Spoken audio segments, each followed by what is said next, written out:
So ma'am, thank you so much for the session. And मतलब first session मुझे दोनों में difference पता चल रहा है. Just 3 days. First session I was so anxious कि सबके साथ हो रहा है या मेरे साथ भी हो रहा है, कुछ समझ ही नहीं आ रहा है. और I was just losing interest कि ये कैसे होगा, एक महीने की क्लास ट्रेनिंग कैसे चलेगी. फर्स्ट डे कुछ नहीं समझ आ रहा है तो I might start losing interest. But I was able to ask questions because I was able to understand the knowledge that I have gathered for the 3 days, and it's all because of you, because how you teach, and so this was all making sense. And I really like the choice point values ka first for my personal self, where I realized that I am very much aligned with my values and my personality.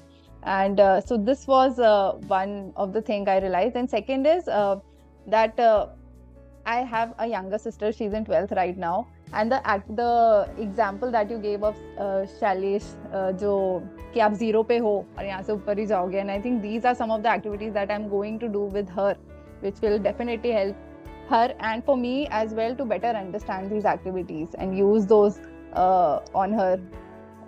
And also one more thing, when you say that while discussing the cases, that client, everyone has a lot of choices, and not doing something is also a choice that you make. So just making them realize that and making us realize that जो हम बोलते हैं कुछ भी नहीं है, just understanding that is also a choice that you are making. So amazing session, बहुत